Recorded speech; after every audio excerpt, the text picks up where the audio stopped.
Tim Cook has a humongous ego, as does Jeff, as do you and I. Like, you don't have ambition without having a big ego. And you said a bunch of things that I think are really very actually important and quite nuanced. But let me back up for a second. The notion of if you were hiring for your job today, would you hire yourself was taught to me by Katrina Lake, who founded Stitch Fix. That was something she would use with her team, which is basically, do you have the right skills for the job as it exists today? And if not, what are you doing to basically make yourself better? Walker and Dunlop brings you insights for life. Unique perspectives from impactful leaders.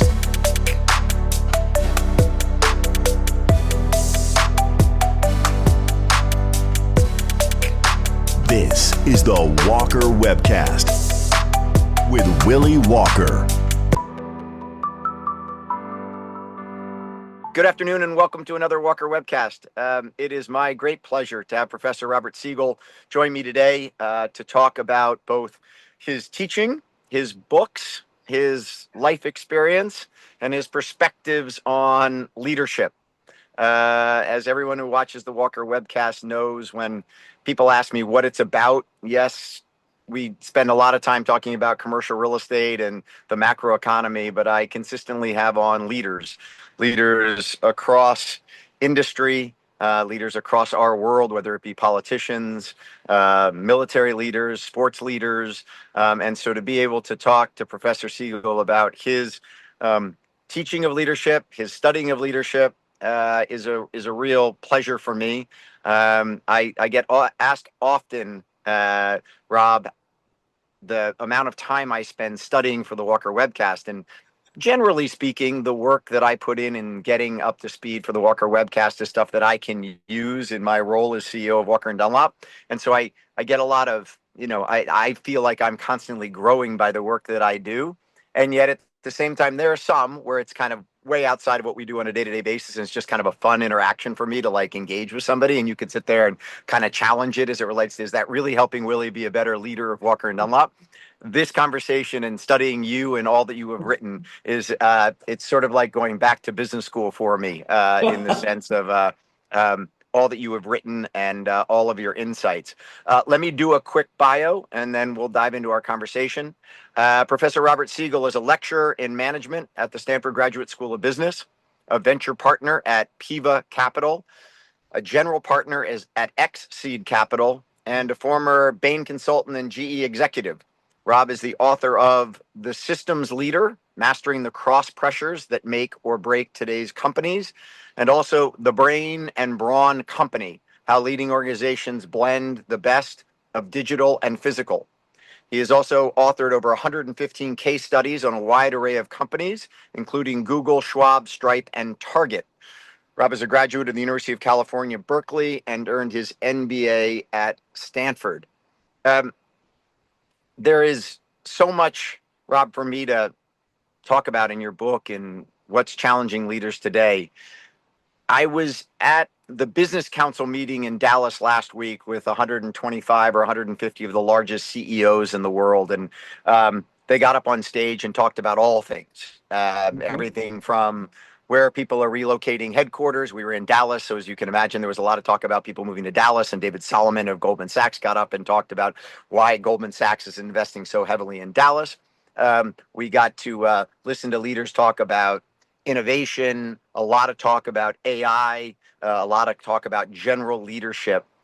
If you had the opportunity to sit down with one of those CEOs before he or she went up on stage last week to present on whatever the issue was, what would you have coached them to have either done or said when they were in front of 125 of their peers as it relates to global leadership of big organizations? I probably would have started by asking them, what are they uniquely seeing for their company, both with their customers, with their employee base, and also, kind of suppliers and the like. Everybody's dealing with some set of things that are similar, but each, CEO seems to be dealing with a unique set of issues that come from legacies in their organization, cultures in their organization, and most importantly, what's happening with the men and women they work with in their ecosystem. What I see that's consistent is we live in a world of constant crisis and increasingly rapid technological change. And that's not going to change. Like, I think that's only going to accelerate over the next 5 to 10 to 15 years.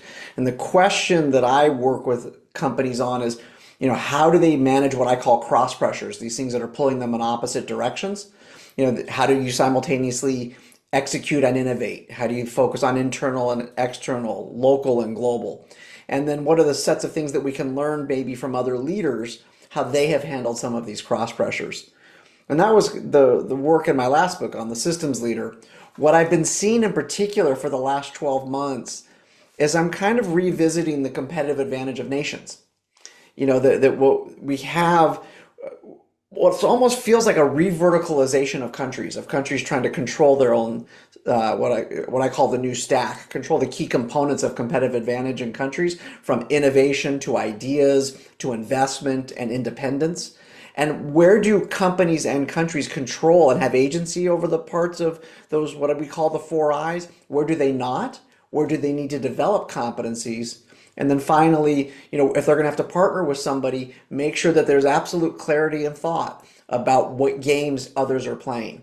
And it really kind of requires a kind of a constant rethinking about where the world is and where it's going. And adaptability, it becomes increasingly important. It's like we're constantly in the flow. We're constantly on a river that's running. And we've got to make sure that we are able to be understanding the twists and turns and where there's rocks, and doing that on a constant basis and not get worn out by all of the constant bumping that comes along as we're riding the river. So dive in, if you would, on those 5 cross pressures, because I'm in reading your book, super interested in which one of those 5 cross pressures you see as being the most important today. I would assume that right now that cross pressure of executing versus innovating is probably what you're seeing. As if you sat down with one of those 125 CEOs that I was with, you'd sit there and say to them, this is what you're really getting hit on, putting up quarterly earnings to try and keep your business moving forward versus innovating and transforming your business. Am I correct that is what you would put out as the number one challenge today? Because in your response, in what you just talked about, this sort of competitive advantage of nations, Yep. and then also and you're going to Mike Porter, the 5 forces analysis as it relates to how clusters work together. Yep. Those are also pretty significant issues in today's world. So how do you prioritize those? So I'm going to actually partially agree with you. Certainly, of the 5 cross pressures, which I'll get to in a moment, priorities is the one that I hear the most from CEOs and leaders around the world, or C-level executives, or even vice presidents and managers. Priorities, how do I simultaneously execute and innovate? And companies used to be able to do those things and maybe keep them separate inside of an organization. A bunch of work by Michael Tushman at Harvard, Charles O'Reilly here at Stanford about the ambidextrous organization, about how companies need to exploit and explore. The problem is things are moving so quickly now. Leaders need to be able to do both. As an individual, I need to execute and hit my monthly and quarterly numbers, but also quickly bring new technologies into what I do to deliver for customers because of the speed with which things are moving. And I need to be good at knowing how to manage large and small at the same time. I can't just have separate teams. So that's the one that people feel the biggest cross pressure on. I think that they highlight the most. However, there are a few others that I think are important and are often overlooked. And we'll often talk about how do we manage people? How do we hold people accountable? And how do we show strength, but also have empathy for the men and women who work for us? And this is acutely important when we're managing across generations.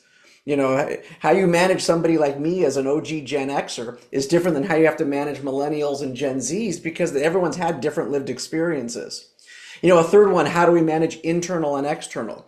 In the good old days, you'd have a CEO that was externally focused and a COO that was internally focused. Well, now, because everything's connected, you have to know what's going on both inside and outside of the building. If you're in finance and the numbers are changing, it's not just enough to be able to report that the numbers are changing. You've got to be in front of the question, why? What's going on? And it might be stuff that's happening outside of the building. The fourth major cross pressure that we saw was geography, local and global. And a lot of people will say globalization is over. We finished that chapter. We're going back to like bringing manufacturing back to where we are. We talk about sovereignty around AI and stuff like this. And I'm going to argue simply that globalization is changing. And so we're in that kind of that next chapter of what globalization will be. And leaders need to understand what's happening in a geography, but also understand what's happening outside and how that impacts particular regions. And then the fifth cross pressure, the one that I think really is where leaders stand apart, is purpose. Bill Damon here at Stanford has this great definition of purpose where he talks about taking commitments to action that are of meaningful to the self and of consequence to the world beyond the self. And I wonder, and look at how leaders balance their own ambitions. It's okay to be ambitious for us as individuals, but how do we act as a steward or a statesman or a stateswoman for our organization? And oftentimes we're pulled in opposite directions on that. So if those are the five cross pressures, I think people feel the most acute on the one you highlighted, which is priorities, execution versus innovation. But the other four are critically important. You can't execute if you don't have a good team and a good culture going on. You can't execute if you don't know what's going on inside and outside. And that's, I think, one of the key things that we're seeing is that everything is so inexorably intertwined right now. And what happens in one part of a system impacts another part of a system. And great leaders need to be able to see those connections and those interactions with functions inside of an organization or an organization and its ecosystem. You asked the question in the book, would you hire yourself? And I think it's a great question to ask. And as you can imagine, as CEO of a publicly traded company and chairman of that company, I have to ask myself that question. And I sort of sat around this morning. I said, I think I'd still hire myself, but there are certainly plenty of skill sets that I wish I had and maintained today. One of your colleagues at Stanford, who you have co-taught a course with for quite some time, is Jeff Immelt. And I first of all want to preface my comments by saying that I realize that she's a very close friend of yours, and is somebody who has had a distinguished business career, but is also, if you will, branded as the person who took the most valuable company in the world and lost somewhere around $150 billion of market cap during his 16-year tenure running the company. And I was actually surprised that Stanford said, come teach, because typically business schools want they want the person who had the incredible career of taking Medtronic from X to Y, and they come and tell you exactly how they did it. It did make me think in getting ready for this, Rob, that you ask many people where they actually learned the most. And they always say, I didn't learn from my successes, I learned from my failures. And so I guess at that, I just ask you one question, which is Jeff Immelt actually the best professor at Stanford because he does have so much to go upon as it relates to his failures at GE? I'm, not qualified to judge who is the best in an organization that has amazing men and women who teach, doing research and spreading our mission out through the teaching model. What I will say is when Jeff came in, he was at basically the bottom. When he reached out to me and as he was leaving GE, he went from being the best CEO in the world to the dumbest guy ever. As you said, who destroyed an American icon and an icon that he loved dearly. Oh, yeah. And, I did get some kind of comments from the hide, why you're bringing this guy in. But if you're only bringing in, people who have had nothing but winning or when they're at the top, because everybody has wins and losses, what you really are is you're basically your Inc. magazine talking about the great story about how awesome everything is. And that's not what life is. And I thought that our students could learn from Jeff about what also went wrong, right? What were the decisions that he made? And also, how does time give us perspective on these things? Jeff, it's funny, he just published a Substack post on this week. And he wrote about, in the first year or two, he had to learn to let his guard down and not just tell stories, but be authentic as to when he got stuff wrong. What did he see and why did he make that choice? It's funny, when he started teaching with me, we would spend a lot of time talking about the Alstom acquisition, which at the time was just being vilified. And the funny thing is now that's one of the best acquisitions, of the GE that got split up and where profits and revenues are coming from. And so I think that in a moment, our media wants to tell a story about how great somebody is or how dumb they are. And the truth is often much more nuanced and in between. And Jeff was able to come in and talk about things that he got wrong, but he could also bring in his peers, men and women who run companies around the world and talk about things that they got right and they got wrong. And that was all learning experiences for our students. One of the great things about being in a classroom is we're not journalists. We're not trying to sell ads. We're not trying to write stories. We're there to seek and learn. And I think part of Jeff's journey was watching him go from, the pain and the hurt that came from what he was going through. And by the way, he stood in front of our students. He wrote about this in his book, Hot Seat, where at the worst times he stood in front of them and said, ask me anything. And I got to tell you, the Stanford students did not hold back. They Yeah, pulled sure. no punches. Why did you do this? What were you thinking? And then over time, Jeff was able to kind of like not only own some of the challenges and things that he did wrong, but talk about those things not as stories, but as teachable moments. And so is Jeff the best? Look, I worked for Andy Grove, I worked for Jeff Immelt, and I've had probably 500 CEOs in my classrooms. They all teach me stuff. And I don't know about you, Willie, I'm a work in progress, right? The older Uh, I get, I realize the dumber I am and how little I know. And I think that what I appreciate about Jeff was that was, I think, an attitude that he brought towards the classroom. I'll also say one final thing, and this is kind of my conscious bias.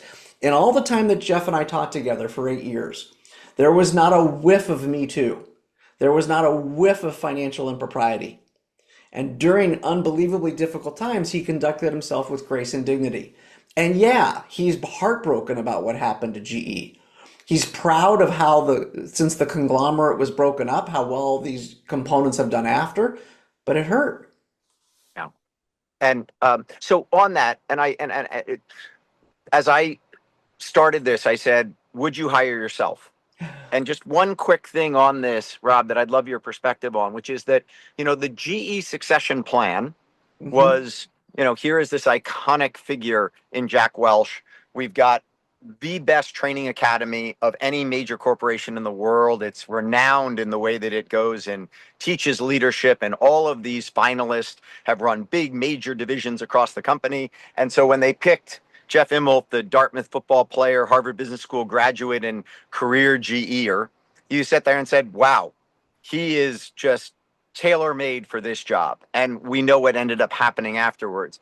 And then you look at someone like Apple, where the succession from Steve Jobs was what I would say to call it a truncated process, just a much shorter period of like, who can replace this iconic leader due to his, at that time, illness and then his subsequent death.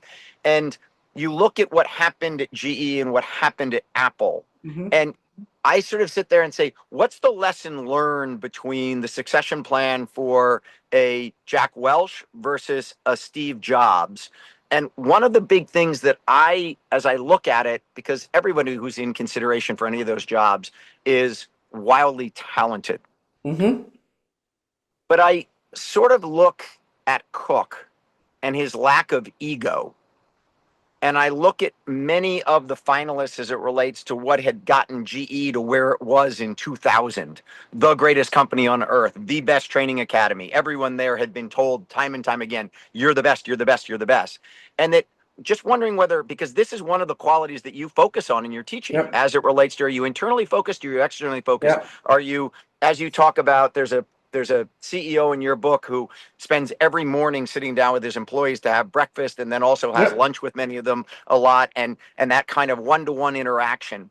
Do you think ego, hubris had something to do with it as it relates to being an effective leader of these enormous companies? Tim Cook has a humongous ego, as does Jeff. As do you and I. Like, you don't have ambition without having a big ego. And you said a bunch of things that I think are really very actually important and quite nuanced. But let me back up for a second. The notion of if you were hiring for your job today, would you hire yourself was taught to me by Katrina Lake, who founded Stitch Fix. And that was something she would use with her team, which is basically, do you have the right skills for the job as it exists today? And if not, what are you doing to basically make yourself better? The more we move up in an organization, we get promoted and we get raises for doing things a certain way. And so that ability to constantly be changing ourselves and give up that which made us successful, that's hard for every human. And if we look at the context of GE versus Apple, I think there are some cultural differences that are worth highlighting. Now, I worked at GE, and so I saw the difference, working at GE, and also I worked for Intel at its height. And they were very, very different companies. I think that the challenge that GE faced was exactly kind of what you said. There was a hubris and an arrogance. By the way, Apple it has hubris and arrogance. Most successful companies do. And I think that GE, there were certain exogenous variables that made it particularly tough. Not only did you have the cultural issues you highlighted, but 3 days after Jeff took the job, 9/11 happened. Yeah. And as he liked to say, an airplane that GE owned, built with aircraft engines that we built, crashed into a building that we insured. Like that was a really bad day and set off a set of subsequent events. And then there were a bunch of things that also had set up kind of coming in about how GE Capital was run and operated. And Jeff, as he has readily admitted, made mistakes. He thought he unwound certain things enough and he wasn't aggressive enough. If we look at jobs, a friend of mine used to work for Steve and would describe it as, if you're at Apple, what you have to understand is that it's Steve's company. Now, Steve Jobs is a once in a century leader, or we get two or three of them a century. Like Steve was just that good. And so Steve handed a legacy set of products that when Tim came in, we look at Apple the last 20 years, probably the best execution we've ever seen at scale in any organization in history, but not as much innovation that happened under Right. Jobs. Cook benefited from what he was left by his predecessor. Like anything we see today, you have the moment in time, but there's the things that led up to it that made it happen.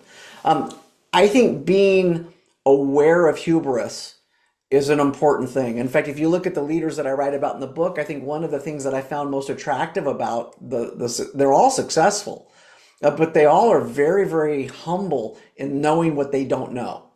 And I think the media often portrays the person who knows everything. You look at the same people that we read about all the time online or on social media, right? And they kind of know the future and proclaim the future. Whereas a lot of the people will start with, well, here's what I know, and here's what I don't know, and here's what I'm trying to go figure out so I can get the answers to what I don't know. I know that's kind of a long-winded answer to your No, question. Yes, there but was it's hubris at GE. Yes, there were things that the company did wrong. But I think that what Jeff inherited and then the things he did right and wrong are completely different than what Tim inherited and the things that Tim did right and wrong. And so I think it's I worry about too simple a narrative to explain, how things ended up the way they did.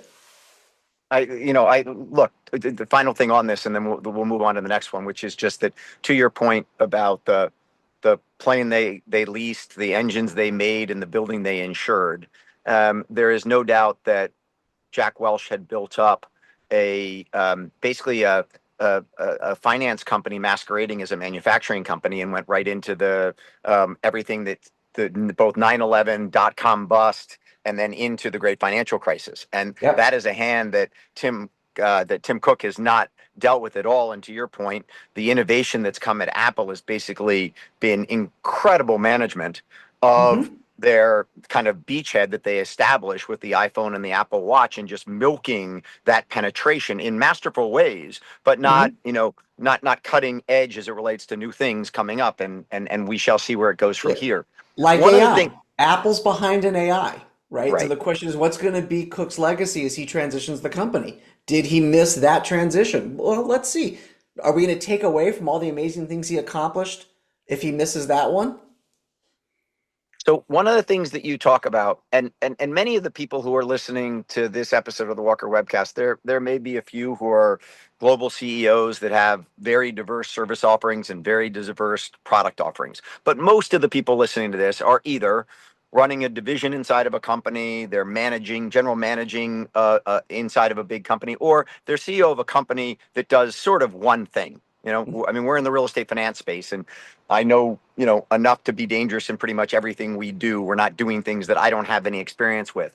But one of the things that you talk about, Rob, is being a product manager, like Hmm. taking your job every day of being a product manager. And when I read that, I thought it was really very interesting as it relates to kind of know your product, know your customer, know what differentiates what you do. And yet immediately I sort of said, but where is he on sort of micromanaging, in the sense that if you act too much like a product manager, do Hmm. you run the risk of dropping down in your management style of saying, watch me, I know how to sell this, I know your Yep. customers as well as you do? How do you coach CEOs or general managers to make sure that as they are acting like a product manager, they're not micromanaging either their group or their company?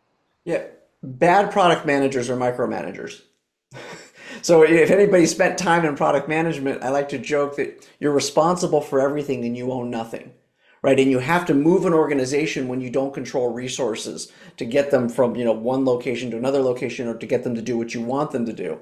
And so let's start first with the mindset, which is, as you highlighted, do I know what customers want? Do I know how it gets built? And do I understand the go-to-market momentum?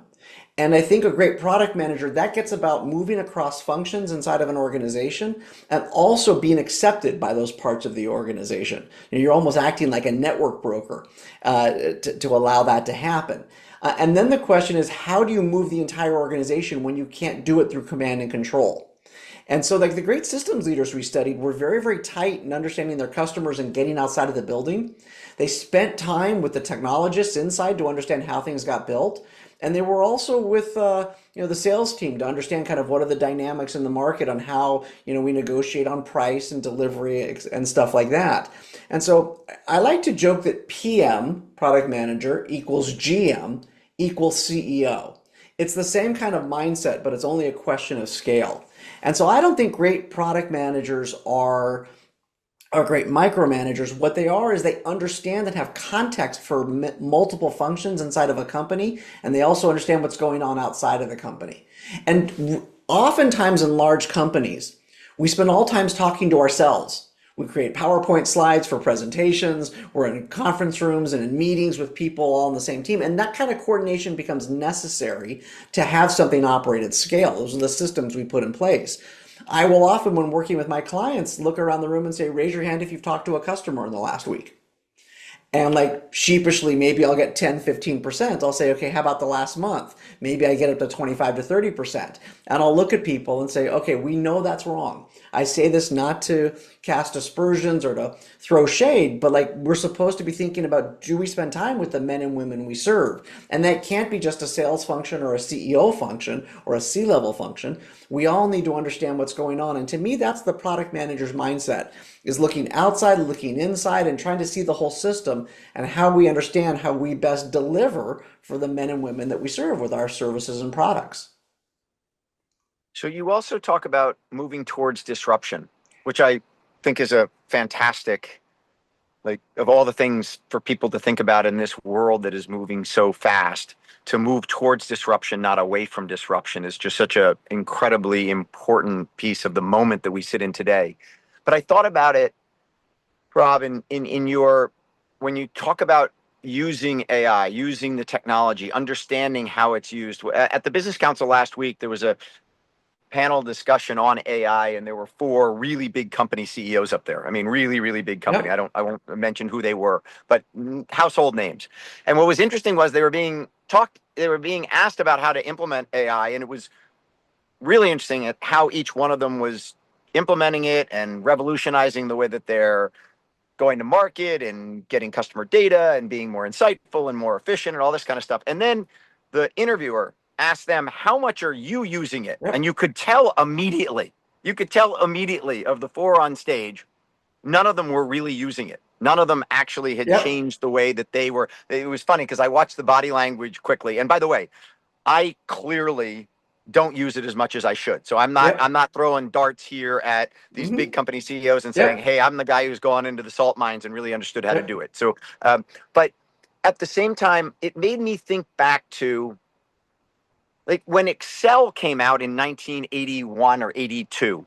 Hmm. Um, and Sandy Weil at that time was selling Shearson to American Express. I just picked him out of the sky of sort of like, I wonder whether at that time, because it was such innovative Yep. technology, whether Sandy Weil stopped and said, hey, every banker I've got at Shearson is running models on this new, really sophisticated spreadsheet called Excel. I ought to spend the time to understand how Excel can help me run Shearson. and now into American Express. And I just sort of asked myself, like, when I was at business school, I had a finance professor named Bill Bruns, and he was actually accounting and financial reporting was the name of the class at HBS. And after about, I don't know, 5 or 6 cases in, we had an accounting case, and we never got to studying T accounts. And I'd done an accounting class beforehand and whatever, but I walked up to Bill after class and I said to Bill, "Hey, Bill, are we ever going to sit down? I mean, the case method's really cool, but are we ever going to sit down and just like go through T accounts and understand exactly how all this stuff comes together?" And Bill Bruns looked at me with a little bit of a twinkle in his eye, a little bit of arrogance in his voice. And he looked at me and he goes, "Willie, you're going to be a graduate of the Harvard Business School. We train you here to manage companies, not do T accounts. You will hire accountants to do T accounts for you. Okay." I found it to be the most arrogant, outrageous thing I'd ever heard because I was a lowly first year student, sort of like, I just want to learn. But the pedagogy at that time was so clear about what they wanted us to actually learn and what they didn't want us to learn. So my question to you on AI is, should a CEO like me, should a general manager like is listening to this, or someone runs a group, just drop everything and dive into understanding all that there is to know about AI to drive their business forward, or should they hire someone else to do that for them? All right, let's unpack what you said there, Willie, because there was so much gold in it. I'm going to start first with what your professor told you. And I want you to abstract that and our listeners to abstract that to any successful organization. And there's that old adage, came out of Harvard, when a core competency becomes a core rigidity. And so it's that point when we hold on to what we do things and we say, okay, we're not going to change, we don't have to change. That was the story you told about Sandy. That's actually a fatal flaw. That's when companies die. So part of it has to be almost like my mentor, Andy Grove, when he taught me Only the Paranoid Survive, constantly looking what's out there that we need to be aware of. And that kind of growth mindset from Carol Dweck, that mindset that we have to have is critical, especially in today's world where things are changing so quickly. Specifically towards the CEOs that you talked about, they don't need to become AI experts, but they do need to develop an AI reflex. Willie, if you're trying to get a hold of me, you have a digital reflex. You say, okay, I'm trying to get a hold of Rob. Text, WhatsApp, email, call him, like whatever it is. It's an involuntary muscle. You don't even think about it. We need to start developing AI reflex, and leaders need to be doing that in order to figure out how do we get some primary use of the technology so we can understand what it's capable of doing. Now, a CEO of a major global corporation is not going to be doing, the automation and writing Claude code to be automating his or her life the way somebody junior in the organization might be. But he or she better understand what's capable of doing, the technology is capable of doing, and maybe even just kind of sample it and try it with a few hours a day. This gets to where do we spend our time? What do we spend time doing and what do we not spend time doing? What are we doing now that we need to stop doing? And where do we need to make some time to understand how to do things? I'm finding, for example, for me, I'm using AI in ways that I had not used it before. How I'm doing my research, how I'm able to create, graphics and things for Substack, which is not that hard for me to do, but it does require me to change the way I do things. And I would argue with something like AI, I had a front row seat at the invention of the personal computer, the smartphone, the internet, social media. Willie, I've never seen anything like this before. I have clients on every continent all over the world, and the speed with which this is happening is staggering. And so it's not that, a CEO is going to drop everything. You can't. You have to simultaneously keep executing and innovating, but you better start making some time and also have some natural curiosity to say, what's happening, what's going on here. Some of that can be hands-on. Some of that is also surrounding yourself with people who can teach you. I remember Andy Grove told us a story where there was an architectural issue in the early 90s about RISC versus CISC architecture. And these were two different architectures for microprocessors. And Intel was in some battles with IBM and Motorola about whether or not it was going to be A or B. And Andy spent some time with a junior engineer who spent 3 hours in a room with him walking through, educating him to understand the trade-offs of the different architectures. And I would argue that's the single most important thing that a leader needs to do. Not get trapped into the things that they're doing already. Don't drop everything, but you better have a dang curiosity and try to get some primary experience and primary data and pull the trusted few in around you who can help teach you and train you and not let your ego get in the way of having to be a rookie and starting over again.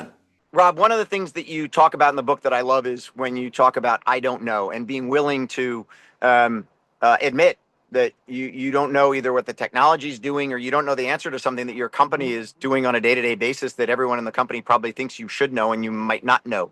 My son started a summer internship this week in New York City, and I said to him, "Bud, if you don't know something, raise your hand and say, I don't know. Nobody here expects you to have all the answers." But clearly, when you're a CEO or a group head or a general manager of a group inside of a company, everyone expects you to have kind of the experience needed to be able to answer the hard questions. One of the things you talk about is sort of humility and showing your own personality and showing vulnerability is something that's extremely hard for many leaders to do. I interviewed Katie Cook, who's the first Yeah. female Blue Angel this week at a Walker and Dunlop event, and boy, oh boy, is she an impressive person. But she talked about when she was leading and admitting to her fellow uh, I guess I mean, it was both pilots as well as enlisted men and women, that she suffered from depression and PTSD.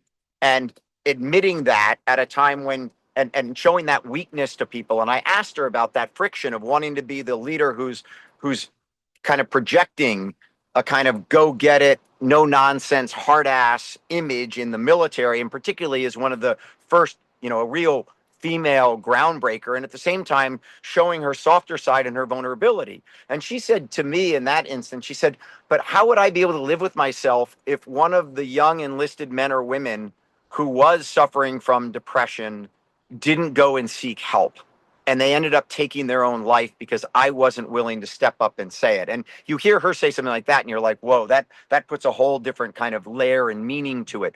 But how do you work with CEOs and leaders to get them to, if you will, show their authentic selves, show their vulnerability, and take the risk that showing vulnerability takes to Mhm. become the next level leader? Yeah, it's interesting. That gets to the cross pressure of how do we manage people, holding people accountable and being strong, but also being empathetic for the men and women around us. One of the great leaders I spent time with is Kathy Mazzarella, who runs Gray Bar, the old Western Electric. This is a company about $13 billion in revenue, 10,000 employees, all employee owned. Kathy's way strong. Like she's one of these leaders who walks into a room and we all sit up a little bit straighter. But I find her to be very empathetic. Like, if she will tell a story about how if she's got a performance problem and she's talking to somebody on her team who reports to her, two thoughts are going through her head. Do I have a skill set mismatch? Or is there something going on in this person's life that I need to know about that's preventing him or her from being effective? And she starts with this I don't know what's happening mindset. I need to kind of find out to get to ground truth before I can figure out how to take action. And when she was talking to my students, one of the things that she said was leadership's about everybody but you. And as one of these lines she just dropped, it came out of her organically. She told me later it wasn't planned. And when I hear you tell the story about Katie, I think it's very, very simple or very similar, excuse me, that, she's thinking about not just about her, but about the men and women she leads. And like, how do you get your entire team from point A to point B?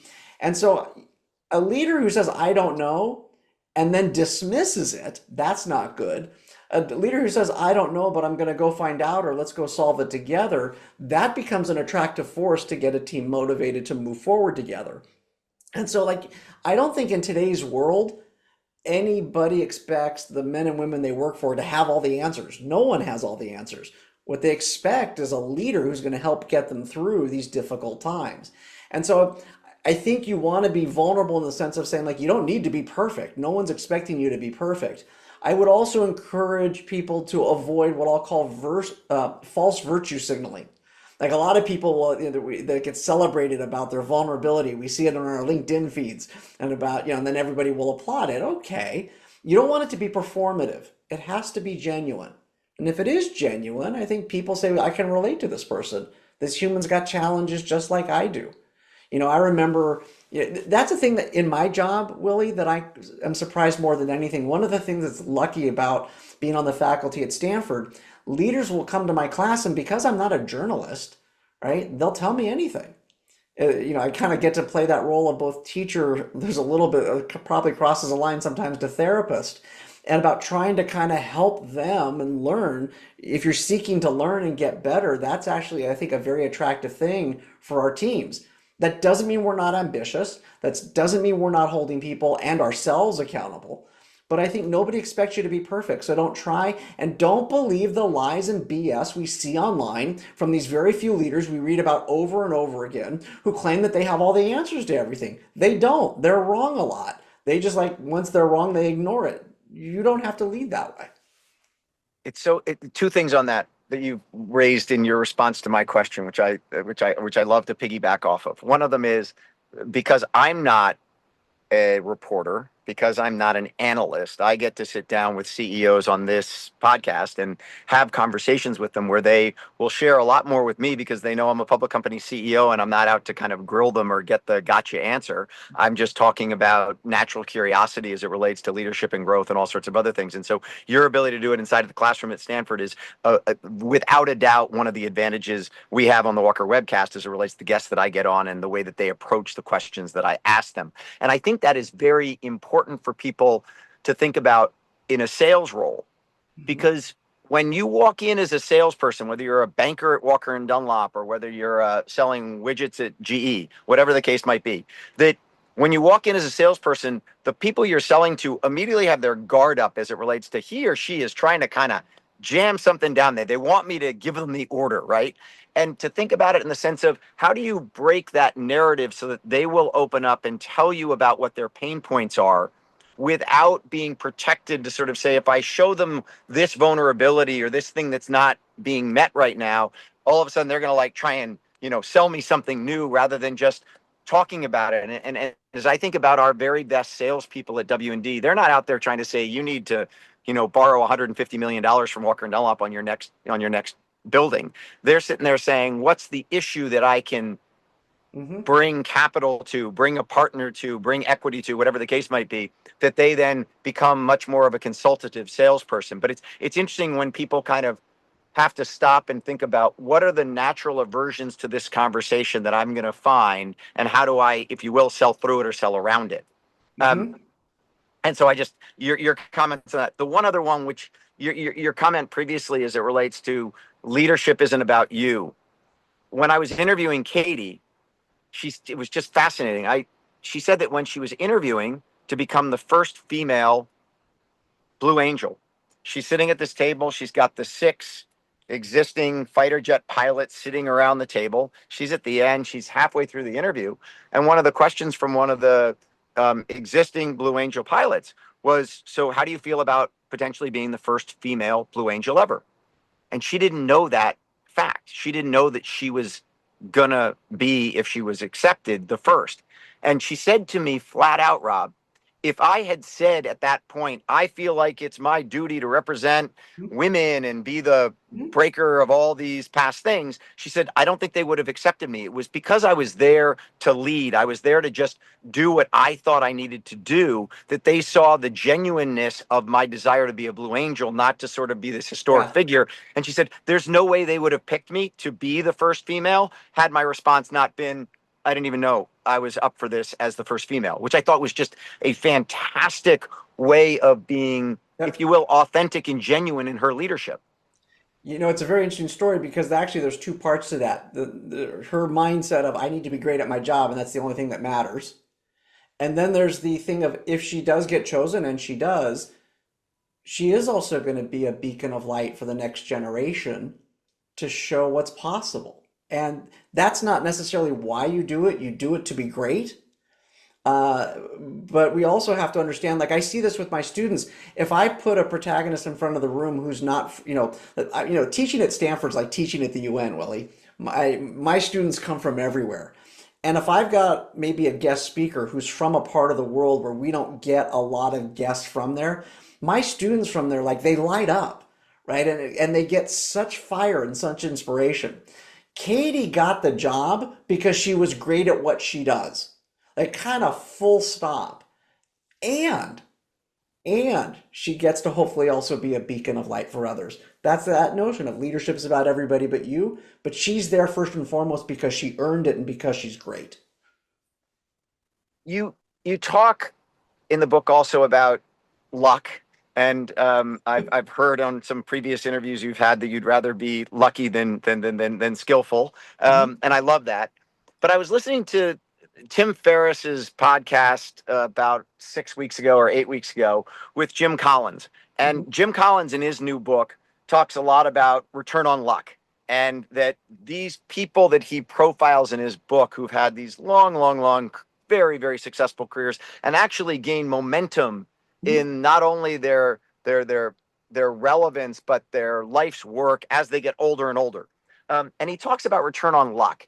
And as the two of them were poking around on return on luck, one of the things that I thought was not spoken about, and I'd love your thoughts on it, is that the return on luck really comes to having a network of people and a career of experiences that when things get challenging, you know who to turn to or how to make a decision that others who don't have that experience don't know how to make or might make the wrong decision. And so rather than sort of a kind of like a return on luck in the sense that there's no skill set that you have refined that makes it so that in that moment, that really critical moment, you make the right call, not the Mhm. wrong call.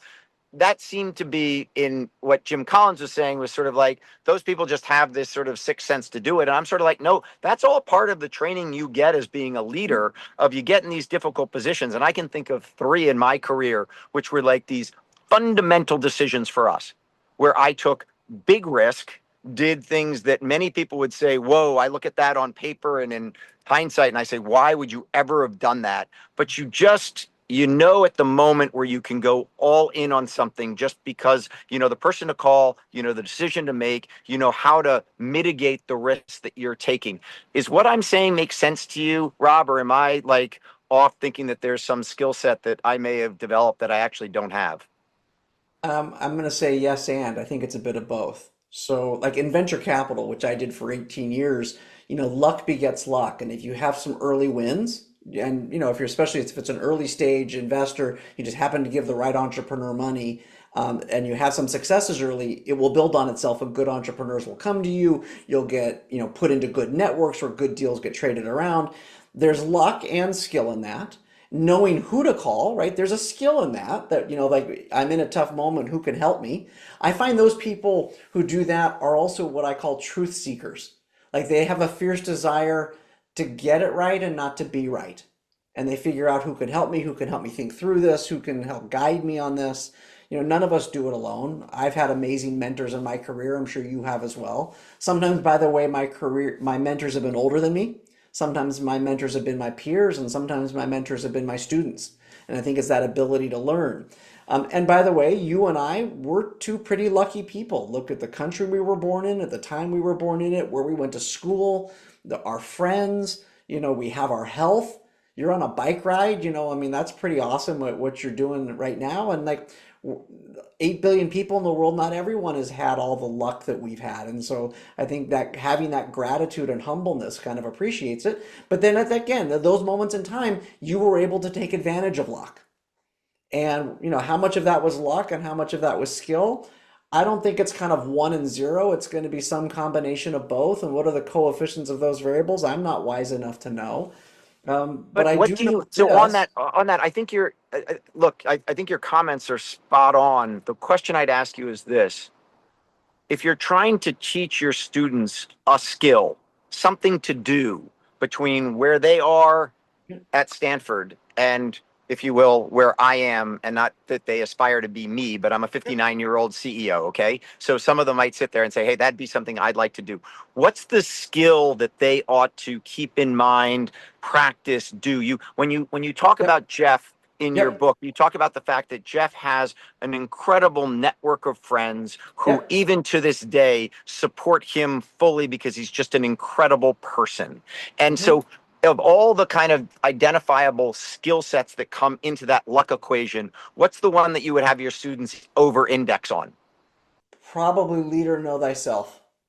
Like we all have strengths and development needs. and being aware of that.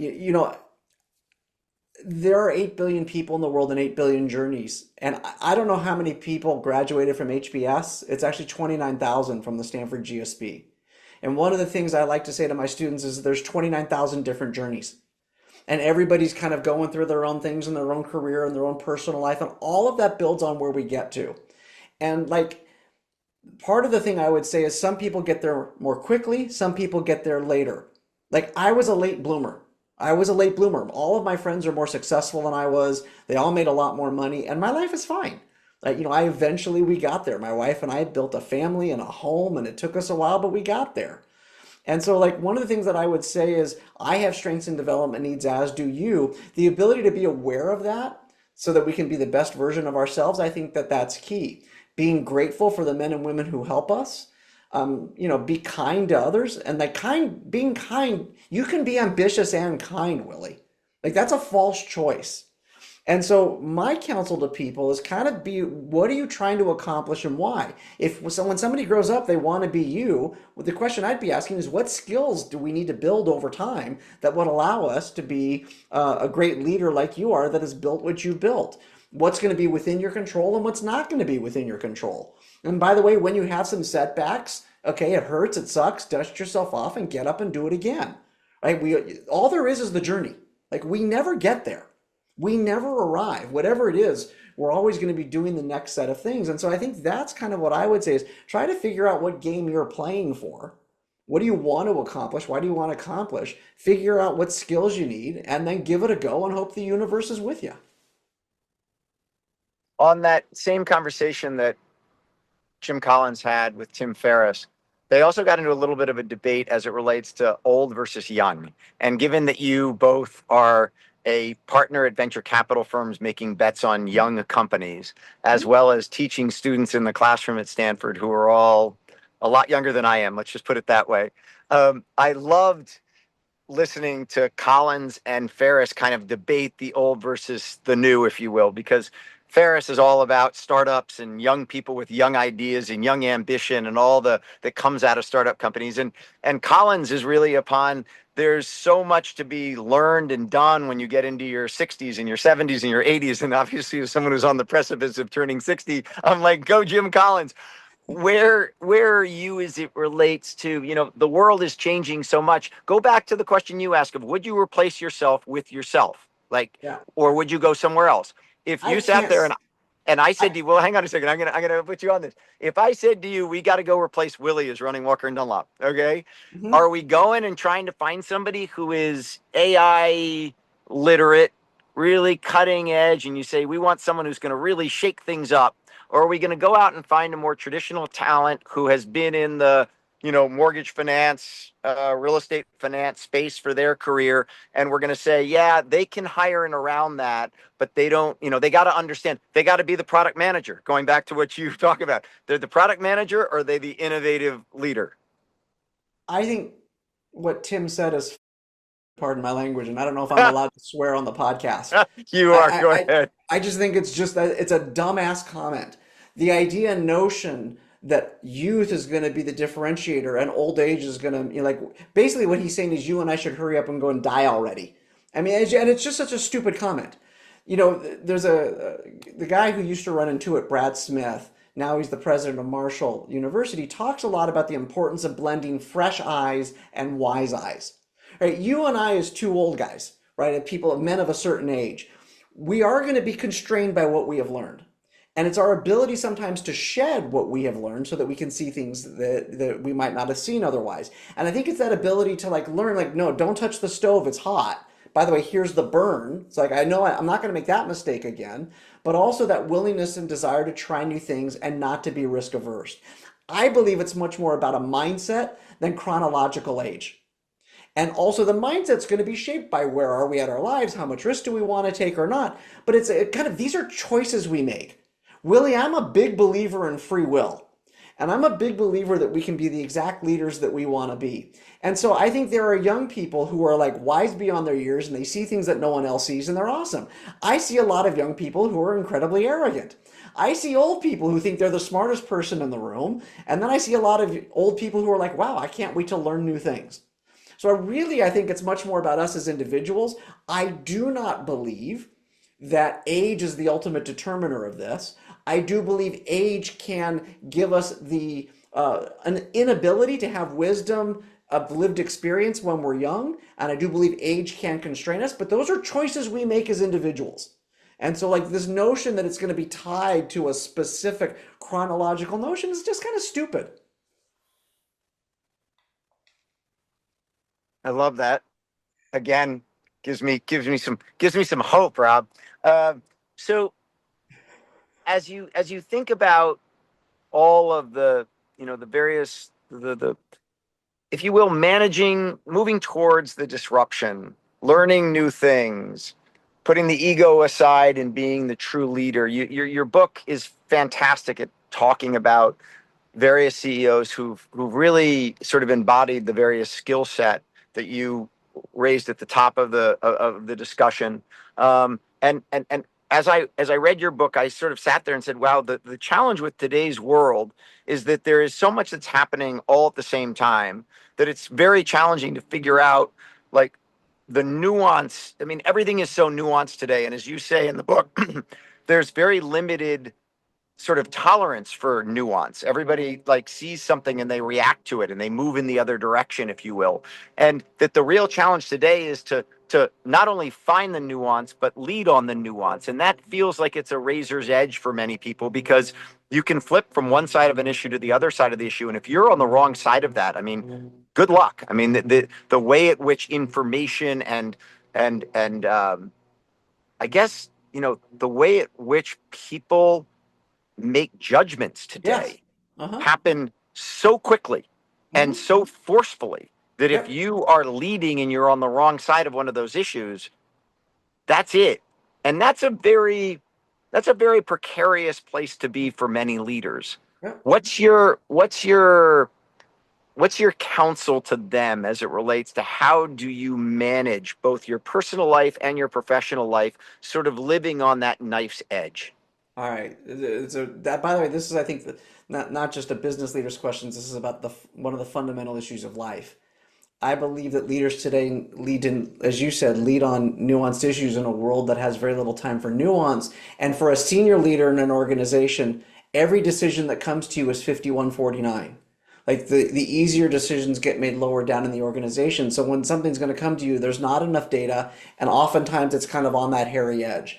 And the first thing is kind of being comfortable with that ambiguity, because that's what sitting in the chair means, and that's what the job is.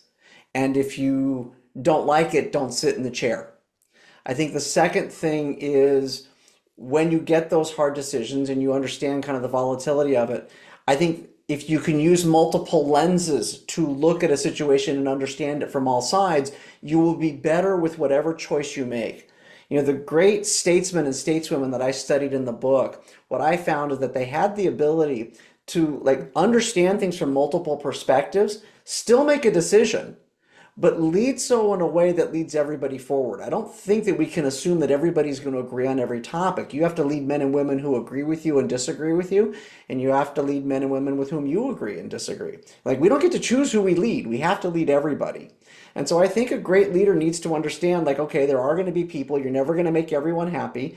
In a world where we can all hide behind our computers and our keyboards, right? It's very easy to like throw dirt at people from behind a keyboard as opposed to talking something through. I think the best leaders that I was able to spend time with understand the complexity, understand that that's their job, and they try to bring everyone forward when they've made a decision. Jim Fish, I told a couple of stories in the book about how he dealt with things at Waste Management, which I just thought were very, very insightful and very, very human. How he dealt with things around a school shooting by their headquarters, how he dealt with vaccination during COVID.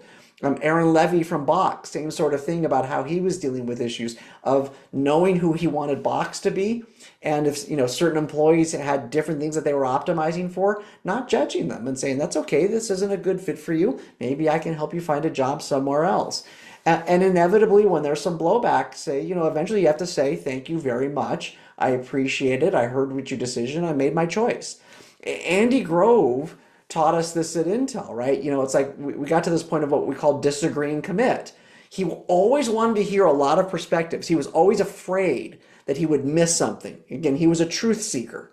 And then once he got the data, he processed it, he made a decision, and then we as the men and women who worked for him had a choice. Be on board because he made the choice we agreed with. We can disagree and commit, or we would have to go. And I think that's what leadership is, balancing that. I want to bring everyone with me. I don't necessarily need to make everybody happy, but I've got to bring everybody onto a common goal. And even if someone disagrees with me or I disagree with them, I'm not going to kind of judge them if it's a business decision or something like that. I think where it gets harder was kind of where you're dancing at is what happens when we deal with non-business issues in a business context? How do we deal with that? How do we deal with politics? How do we deal with a world that's constantly changing and everything else and the way the world used to be and how it is? The great leaders I saw, they understood it, they thought about it, they looked at it from multiple sides, made a choice, and then kind of carried themselves and comported themselves with a grace and a dignity to get through it. And they never said it was easy. They never tried to pretend that they knew all the answers. Professor Robert Siegel, I have loved everything that you said. Your book is fantastic. It's fun for me to go back into the classroom for an hour with you, and I'm super appreciative of your time and all the work you do, both at Stanford as well as all that you've written. I really appreciate you spending an hour with me. Thank you, Willie. I appreciate you, and thank you for the time the last hour. It's great. Thanks, everyone. We'll see you next week.